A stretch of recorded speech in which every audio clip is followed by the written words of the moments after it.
Good morning, everyone. Today we will discuss a case study about a canal that is Indira Gandhi Canal. अगर हम इस case study की बात करें तो एक ऐसा ह्यूमन एफर्ट है जिसने एक डेजर्टी लैंड, एक सैंडी लैंड को भी एक ग्रीन लैंड में कन्वर्ट कर दिया। एक ऐसा लैंड जहाँ पर टोटली सैंड था, जहाँ पर टोटली डेजर्टी एरिया था, उस एरिया को भी इस प्रोजेक्ट ने हरा भरा कर दिया। ये जो प्रोजेक्ट है, इस प्रोजेक्ट की वजह से पूरे राजस्थान में ये जो हर जगह आप सैंड ही सैंड देख रहे हैं, इस प्रोजेक्ट के बाद इस पूरे लैंड के अंदर ग्रीनरी छा गई। हर एक जगह पे ट्रीज हुए, हर जगह पे crops, different type of crops plus water. यानी राजस्थान में इस प्रोजेक्ट के बाद पूरा सिनेरियो ही चेंज हो गया। इस प्रोजेक्ट ने राजस्थान को ना जस्ट वाटर दिया बल्कि इसने ग्रीनरी भी दी, प्लस इसने different types of agricultural crops भी प्रोवाइड की। So students, Indira Gandhi canal is previously known as the Rajasthan canal. Indira Gandhi canal जो प्रोजेक्ट है, ये एग्जाम्पल है ह्यूमन एफर्ट्स का to transform a desert into green land of prosperity and planting. ये जो land था, ये जो इस प्रोजेक्ट के बाद, या आप अगर हम बात करें इस प्रोजेक्ट की स्टार्टिंग की, so it is conceived by the Kanwar Sain in 1948। Kanwar Sain ने इनको 1948 में इस प्रोजेक्ट को कंसीव्ड किया था and it is one of the largest canal system of India. ये जो कैनाल थी प्रिपेयर होना स्टार्ट हुई थी 1957 से 58 के बीच में। It is parallel to Pakistan border at an average distance of 40 kilometre in Thar desert of the Rajasthan. तो जो ये कैनाल है, ये पाकिस्तान के बॉर्डर के बिल्कुल पैरेलल है। Okay, I just want to show you a map with the help of which you can understand very easily the location of Indira Gandhi Canal. So just have a look on map and after that we will study about the stages for stage 1 and stage 2 of this canal. Yes student, as you can see in the map, this is Indira Gandhi Canal command area. Okay, this is Rajasthan. It's Pakistan border. We talk that it was prepared in 1957-56. It is prepared in 1957-58 near the Pakistan border. Pakistan border से 70 kilometre दूर जो डेजर्टी area है, ये जो मरुस्थलीय area है, इस area में जो है ये इंदिरा गांधी कैनाल जो है प्रिपेयर की गई थी। Okay, and as you can see in the upper area, yes, this is Beas river and this is Sutlej river. Beas और सतलुज रिवर जहाँ पे मर्ज करती हैं, वहाँ वाटर को डाइवर्ट करके जो है इस एरिया में इस कैनाल को कंस्ट्रक्ट किया गया है।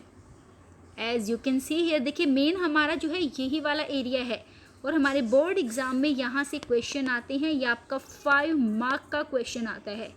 क्वेश्चन आपके पास कैसे आएगा, ये आपको मैप एरिया शो कर दिया जाएगा और क्वेश्चन होगा study the map given below and answer the questions that follow.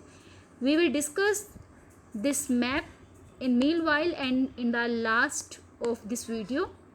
बस here I just want to show you this map so that you can understand that what we are studying. हम इस Indira Gandhi canal की बात कर रहे हैं, इस Indira Gandhi canal की, जिसकी वजह से राजस्थान के अंदर पूरा सीन जो था वो चेंज हो गया। इसकी जो टोटल लेंथ है वो 9060 किलोमीटर है, जो कि इरिगेशन की नीड्स को फुलफिल करती है। प्लस इसका जो कमांड एरिया है वो 19.63 लाख हेक्टेयर तक फैला हुआ है। कैनाल के जो है वो 2 टाइप्स ऑफ इरिगेशन के नेम से जानी जाती है। First is flow irrigation and second is lift irrigation. Flow irrigation क्या है, लिफ्ट इरिगेशन क्या है, वो आपको अच्छे से समझाऊंगी। So about 70% of the total irrigated area is to be irrigated by flow system and remaining 30% by lift system. Means जो flow irrigation है वो हमारा ज़्यादा एरिया कवर करता है 70%, और 30% जो है वो लिफ्ट इरीगेशन की हेल्प से, लिफ्ट सिस्टम की हेल्प से इरीगेट होता है. तो जो वर्क ऑफ कैनाल सिस्टम है उसको मेनली हम 2 स्टेजेस में जो है डिवाइड करते हैं. फर्स्ट स्टेज या स्टेज 1 जो होती है वो कहाँ से कहाँ तक इंक्लूड है. जो स्टेज 1 है उसकी कंस्ट्रक्शन की जो लेंथ है वो 204 किलोमीटर लॉन्ग है. 189 किलोमीटर जो है इसकी मेन कैनाल, और 2960 किलोमीटर जो है इसका डिस्ट्रीब्यूशन सिस्टम है इस पूरी कैनाल का.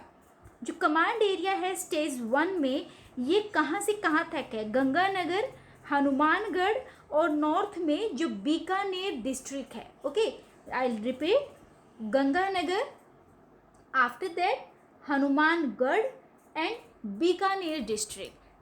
Just have a look on map and see these areas. Yes students, just see here, this is Ganganagar and this is Bikaner. तो ये गंगानगर बीकानेर वाला जो ये एरिया है ये आपका स्टेज 1 में आता है. तो ये जो एरिया है इरिगेशन इस स्टेज 1 में स्टार्ट हुई थी 1960s में. देखिए स्टेज 1 से स्टूडेंट्स आपको लर्न क्या चीज़ें रखनी है. फर्स्ट वन तो इसका जो कंस्ट्रक्शन है स्टेज 1 की, इसमें 204 किलोमीटर लॉन्ग फीडर है, 189 किलोमीटर इसकी मेन कैनाल की लेंथ है, और 2960 किलोमीटर इसका लॉन्ग डिस्ट्रीब्यूशन सिस्टम है. मतलब ये कहाँ तक फैली है, तो 2960 किलोमीटर. कमांड एरिया जो स्टेज 1 का है वो कहाँ से कहाँ तक है, गंगानगर से बीकानेर डिस्ट्रिक्ट तक है. ठीक है, और स्टेज 1 की जो इरिगेशन थी वो 1960s में स्टार्ट हुई थी. यहाँ से किसी भी टाइप का क्वेश्चन आपसे जो है पुट हो सकता है. स्टेज सेकंड जो है इसमें मेनली क्या होता है, ये जो स्टेज सेकंड वाला एरिया है इसका जो एरिया है वो नियर बाय 14.10 लाख हेक्टेयर है. ठीक है, 14.10 लाख हेक्टेयर. पहले वाले का एरिया कितना था, 2960 किलोमीटर, और इसका है 14.10 लाख हेक्टेयर.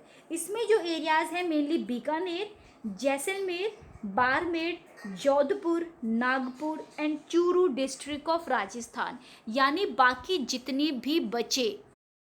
ये student this is Bikaner, Jaisalmer, Barmer, Churu, ये बाकी जितना भी एरिया बचा ये वाला जो एरिया है वो स्टेज 2 में कवर होता है.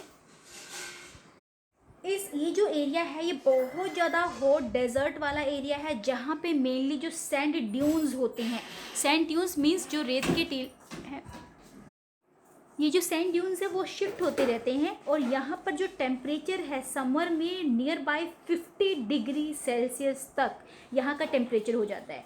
और जो स्टेज 2 में इरीगेशन थी वो 1980s के बाद स्टार्ट हुई थी. स्टेज 1 की इरीगेशन 1960s में स्टार्ट हुई, मिड 1960s, और स्टेज 2 की जो इरीगेशन है वो मिड 1980s में स्टार्ट हुई थी. सो स्टूडेंट हमने यहाँ पर एक वर्ड यूज़ किया था that the canal has both flow as well as lift irrigation system. So what is this lift canal and lift float system. Okay, float as well as lift irrigation system दोनों में जो है हमारे पास map जो question आएगा उसमें इन दोनों में से कोई भी क्वेश्चन आपके पास आ सकता है. That what is lift irrigation system, what is flow irrigation system. So जो लिफ्ट कैनाल है इसमें मेनली क्या होता है, वाटर जो होता है वो लिफ्ट कर दिया जाता है. It is lifted up to make it flow against the slope of the land. यानी जो लैंड की स्लोप होगी, जो भी लैंड का ढाल है उसके अगेंस्ट वाटर को लिफ्ट किया जाता है लिफ्ट इरीगेशन सिस्टम में. एंड ये जो लिफ्ट कैनाल है इंदिरा गांधी कैनाल सिस्टम के अंदर, it originate at the left bank of the main canal while all canals on the right bank of main canal are flow channels. Okay, I will illustrate it with the example with the help of map. Just have a look on map. Yes students, as you can see here, this bold black line is main canal.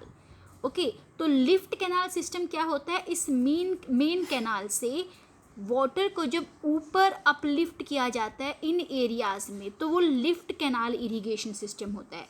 और जब इसका जो ये वाला bank इधर वाला जो area है, जब ये सिंपल फ्लो इन वाले एरियाज में होगा तो उसको हम बोलेंगे flow irrigation system. Okay, lift मतलब ऊपर उठाना स्लोप के अगेंस्ट, लाइक स्लोप तो इधर है ना, ढाल तो इधर होता है लैंड का, बट उसको ऊपर लेके जा रहे हैं, उधर उसको उधर उठा रहे हैं, तो वो लिफ्ट इरिगेशन सिस्टम, और ये वाला simple flow irrigation system. So these are stage 1 and stage 2। Now the topic is effects of Indira Gandhi canal irrigation on environment. Environment पे इस इरीगेशन इस कैनाल का क्या इफेक्ट हुआ। सो कैनाल इरीगेशन के जो है पॉजिटिव और नेगेटिव दोनों ही इफेक्ट आते हैं इन्वायरमेंट पे। पॉजिटिव इफेक्ट क्या होता है, इसका पॉजिटिव इफेक्ट है that sufficient availability of moisture in the soil for longer duration has helped in afforestation and pastoral development program under command area development। command area development means CAD। CAD क्या है, command area development है, ये question आ सकता है, ठीक है। And इसकी वजह से क्या होगा, ग्रीनरी भी होगी। मीन्स क्या है कि ये जो पॉजिटिव इफेक्ट इसका आता है, इस कैनाल की वजह से सोइल के अंदर लॉन्ग टाइम तक मॉइस्चर रहते हैं, जिसकी वजह से जो कमांड एरिया डेवलपमेंट प्रोग्राम है उसमें जो है आपको ग्रीनरी मिलेगी, हर जगह पे आपको ग्रीनरी मिलेगी। और ये विंड इरोजन और जो कैनाल के अंदर जो सिल्टेशन है उसको भी काफ़ी ज़्यादा रिड्यूस करता है। विंड इरोजन को रिड्यूस क्यों करेगा, क्योंकि ट्रीज ज़्यादा हैं, ग्रीनरी ज़्यादा हो गई है उस एरिया में, दैट्स वाई सोइल जो विंड है वो सोइल को इरोड नहीं कर पाएगी।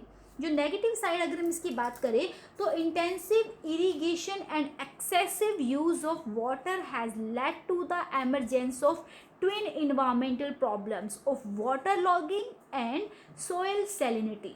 ये जो वाटर लॉगिंग और सोइल सैलिनिटी है, ये दोनों प्रॉब्लम एमर्ज हो गई हैं इन्वायरमेंट में, जो कि इसका एक नेगेटिव इफेक्ट है। जो ग्राउंड वाटर लेवल है वो राइज हो जाता है at the rate of 0.8 metre per year in the most parts of stage 1। और ये जो वाटर लॉगिंग और सॉइल सैलिनिटी है इसका बहुत एडवर्स इफेक्ट होता है सॉइल की फर्टिलिटी पे और एग्रीकल्चर की प्रोडक्टिविटी पे, क्योंकि जो मेन कैनाल वाला एरिया है वहाँ पे जो वाटर है उसकी परसेंटेज है, उसकी क्वांटिटी ज़्यादा है, दैट्स वाई वहाँ पे वाटर कलेक्ट रहता है, जिसकी वजह से वहाँ पर वाटर लॉगिंग और सॉइल सैलिनिटी की कंडीशन जो है वो एमर्ज हो जाती हैं, जो इन्वायरमेंट को बैडली इफेक्ट करती हैं। And now if we talk about irrigation, तो इरीगेशन एग्रीकल्चर, इसकी वजह से एग्रीकल्चर पे क्या इफेक्ट हुआ है, तो कैनाल इरीगेशन की वजह से जो है एग्रीकल्चर इकोनॉमी काफ़ी ट्रांसफॉर्म हुई है, काफ़ी चेंज हुई है। सॉइल के अंदर जो मॉइस्चर है वो क्योंकि अब इस एरिया में क्रॉप्स के मतलब सॉइल में मॉइस्चर्स रहते हैं, जिसकी वजह से crops could be grown only in the kharif season. अब खरीफ सीजन में हम यहाँ पर क्रॉप्स को ग्रो कर सकते हैं। And large track of cultivable land was left as cultivable waste and fallow land. देखिए, क्योंकि राजस्थान है, ठीक है, इस कैनाल ने काफ़ी कुछ चेंज कर दिया है, बट ये हर एरिया में वाटर तो प्रोवाइड नहीं करा सकती ना। तो जिस एरिया में वाटर प्रोवाइड करा सकती है उस एरिया में खरीफ की क्रॉप होती है, बट बाकी एरियाज जो है वो वेस्ट या फैलो लैंड की फॉर्म में बचे रह जाते हैं।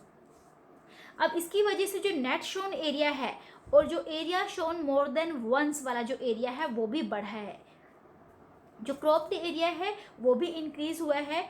जो ड्रॉप रेजिस्टेंस क्रॉप्स हैं लाइक बाजरा, गुड़, मूंग, मोठ, ग्राम used to occupy about 95% of the gross cropped area before the introduction of irrigation। इस कैनाल की आने से पहले 95% जो जगह मतलब जो क्रॉप थी वो मेनली बाजरा वगैरह, मूंग, ग्राम, ये सब चीज़ें होती थी। But with the introduction of this canal यहाँ पर जो है कॉटन, ग्राउंडनट, वीट, मस्टर्ड, ये क्रॉप्स भी जो हैं वो ग्रो होना स्टार्ट हो चुकी हैं। मेनली स्टेज 2 में जो है इन क्रॉप्स को हम ग्रो कर सकते हैं। Rice cultivation is also become popular. तो यहाँ पर कॉटन, ग्राउंडनट, पैडी, वीट, इन सब एरिया मतलब ये सब जो क्रॉप्स हैं, और सेकेंडली जो लाइव स्टॉक है उनकी प्रोडक्टिविटी भी इस एरिया में काफ़ी ज़्यादा इंक्रीज हो रही है। अब यहाँ पे आता है that measures for promotion of sustainable development. But उससे पहले हम बात करते हैं इस फिगर में से क्वेश्चन की कि क्वेश्चन किस टाइप से आ सकते हैं। तो स्टूडेंट आपके पास क्या आएगा, ये जो आपको मैंने मैप शो किया था, ये जस्ट मैप आपके पास आएगा और आपको इसमें से क्वेश्चंस बताने हैं। सो हम 2 क्वेश्चंस ले लेते हैं इस मैप के and try to understand that how can we give the answer of those questions. So just have a look on map question. So student this is Indira Gandhi canal command area, as you can see here same वही map जो हमने अभी discuss किया था।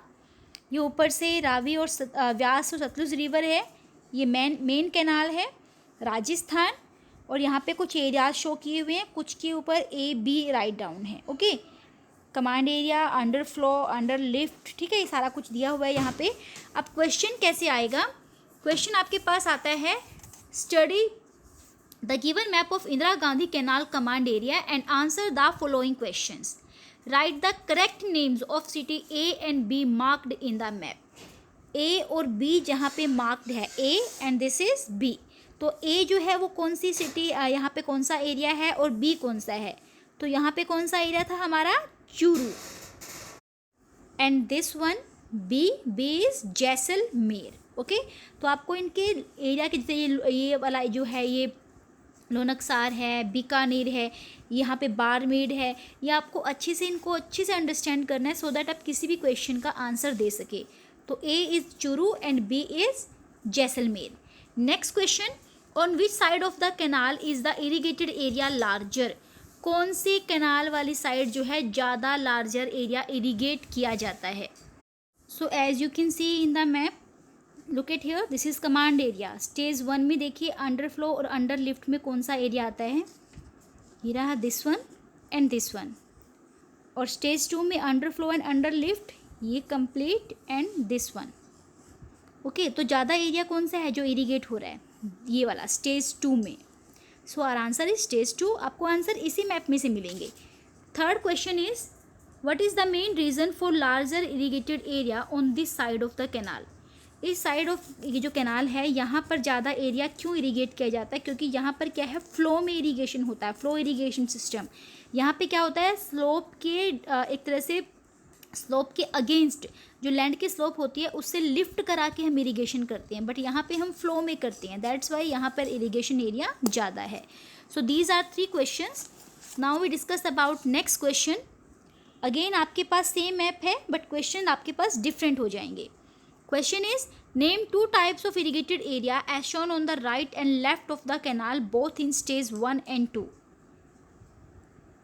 आपको क्या बताना है, 2 टाइप ऑफ इरीगेटेड एरियाज बताने हैं जो राइट और लेफ्ट, कैनाल के राइट और लेफ्ट दोनों साइड में स्टेज 1 और स्टेज 2 की फॉर्म में दिए हुए हैं। सो 2 types of irrigated area is, one is flow irrigation and second is lift irrigation, ठीक है, जो हमने अपनी थ्योरी पार्ट में किए थे। Next, explain the main difference between this 2 types of irrigated areas. जो लिफ्ट इरिगेशन था उसमें हम स्लोप के जो लैंड स्लोप है उसके अगेंस्ट इरिगेशन करते हैं, और फ्लो इरिगेशन में जो लैंड का फ्लो होता है, जो ढाल होती है उसी के पैरेलल, उसी के साथ हम इरिगेशन करते हैं। ओके, तो ऐसे करके इनमें से आपके पास ये भी एरिया क्वेश्चन में आ सकता है, ये भी आ सकता है, कोई भी क्वेश्चन आपके पास आ सकता है। आपको जस्ट मैप को अच्छे से अंडरस्टैंड करना है। Next is measures for promotion of sustainable development. अब सस्टेनेबल डेवलपमेंट के प्रमोट करने के लिए हम कौन कौन से स्टेप उठा सकते हैं। So first is strict implementation of water management policy. जो वाटर मैनेजमेंट पॉलिसी है उनको स्ट्रिक्टली हमें इम्प्लीमेंट करना पड़ेगा। ओके, तभी जो है हम सस्टेनेबल डेवलपमेंट को जो है उसको आगे मतलब कंटिन्यू हम कर सकते हैं। तो ये हमारे लिए बहुत इंपॉर्टेंट है, क्योंकि जो कैनाल प्रोजेक्ट है हमारा, ये इसमें मेनली हमारे जो स्टेज 1 और स्टेज 2 के अंदर जो हम क्रॉप्स ग्रो करते हैं, पेश्योर डेवलपमेंट करते हैं, उसमें हम क्या कर रहे हैं, वाटर का यूज़ तो कर रहे हैं, बट अगर हम एक्सेसिव यूज़ ऑफ वाटर करेंगे तो उससे क्या होगा, सस्टेनेबल डेवलपमेंट जो है वो प्रोजेक्ट हमारा फुलफिल नहीं होगा। That's why we have to we have to implement water management policy in a well manner. Second is we have to restrict water intensive crops. Okay, जो वाटर इंटेंसिव क्रॉप्स है they should be avoided and instead plantation crops such as citrus fruits should be encouraged. अगर हम सिर्फ राजस्थान की नहीं, अगर हम बाकी अपने स्टेट्स की बात भी करें तो उन स्टेट्स में भी क्या है, अगर हम वाटर इरिगेशन क्रॉप्स का यूज़ करें, लाइक राइस को हम ग्रो करते हैं तो उससे वाटर बहुत ज़्यादा यूज़ होता है. ओके, और उसके आज के टाइम में मतलब हम उसकी बहुत ज़्यादा वैल्यू भी फार्मर्स को नहीं मिल रही है. तो उसके कंपेयर में अगर हम फ्लावर्स की कल्टीवेशन करते हैं, अगर हम सिट्रस फ्रूट की कल्टीवेशन करते हैं तो उससे वाटर ज़्यादा यूज़ भी नहीं होगा और उसके जो मार्केट वैल्यू है वो भी काफ़ी अच्छी है. तो हम वो भी चीज़ कर सकते हैं. उसके बाद थर्ड हम क्या कर सकते हैं, in third point we can do the CAD programme, CAD programmes. हम CAD प्रोग्राम्स को प्रॉपरली अप्लाई कर सकते हैं, जिसमें मेनली क्या होता है, lining of water courses, land development and levelling and water बंधी सिस्टम. ओके, लेवलिंग मतलब लैंड को प्रॉपर लेवल इक्वल करके, और वाटर बंदी सिस्टम मतलब equal distribution of canal water in the command area of outlet. तो उसमें हम मतलब प्रॉपर हर एक चीज़ को बैलेंस करके, प्रोग्राम्स को प्रॉपरली रन करके हम उसको इफ़ेक्टिवली इम्प्लीमेंट कर सकते हैं, जिससे कि जो लॉस ऑफ वाटर है वो भी काफ़ी ज़्यादा रिड्यूस होगा. Fourth is effort should be made to reclaim areas affected by waterlogging and soil salinity. जो एरियाज़ या जिन एरिया में ये वाटर लॉगिंग या सैलिनिटी वाली जो प्रॉब्लम रहती है, इन एरियाज़ को रिक्लेम करने के लिए, यहाँ पर बेनिफिट्स अचीव करने के लिए हमें एफर्ट्स करने होंगे.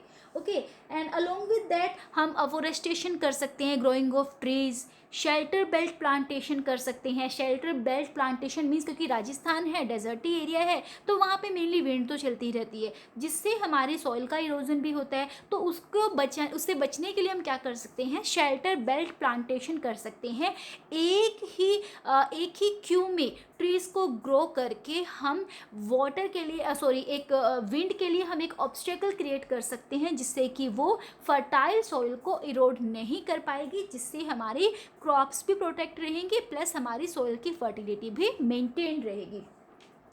उसके अलावा सोशल सस्टेनेबिलिटी को अचीव करने के लिए हम और क्या कर सकते हैं, land allottees with poor economic background should be given sufficient financial and institutional support so that they can cultivate there land in a proper way. Okay, मतलब हम सिर्फ कहने के लिए हम सस्टेनेबल डेवलपमेंट हमें नहीं करना है, we have to implement that. और उसके लिए हम पुअर इकोनॉमिक पीपल जो लोग हैं उनको हम उनको different type of facilities provide कर सकते हैं, लाइक फाइनेंशियल उनको जो है हेल्प प्रोवाइड कर सकते हैं, उनको इंस्टीट्यूशनल हेल्प प्रोवाइड कर सकते हैं, जिससे कि वो अपने एरिया में अपनी क्रॉप्स को अच्छे से प्रोटेक्ट कर सकें और वाटर को भी कंजर्व रख सकें.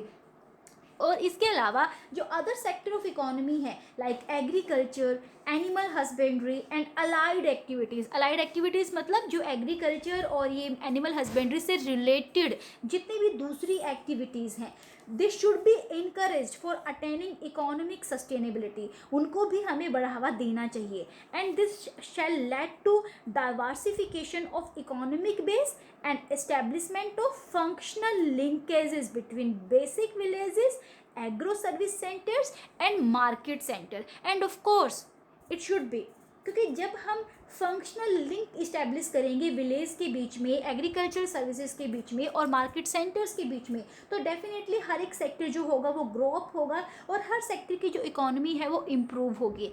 और अगर उन सेक्टर की इकोनॉमी इम्प्रूव होगी तो डेफिनेटली हमारी कंट्री की इकोनॉमी भी इम्प्रूव होगी. Okay, so that's all for today's lecture, and by this lecture and our syllabus of 12th geography also completed here. So I hope आपको ये आज का टॉपिक, आज का जो चैप्टर है, स्पेशली जो case study of Indira Gandhi canal है, वो आपको अच्छे से क्लियर हो गया होगा. And if you still have any problem then we can discuss those problems in our live doubt session classes. So students, in our next lectures or in our next classes we will start our syllabus from the early starting by assignments. Okay, now we will do practice sessions. हम बहुत अच्छे से हर एक chapter के assignments करेंगे. And I hope you will cooperate with me. और आप जितना एफर्ट्स मैं करूँ, आप मेरे से ज़्यादा एफर्ट्स करेंगे, definitely you will got good marks. Okay, so students, meet you in our next class. Till then, keep learning, keep connecting. Have a good day. God bless you all. Thank you.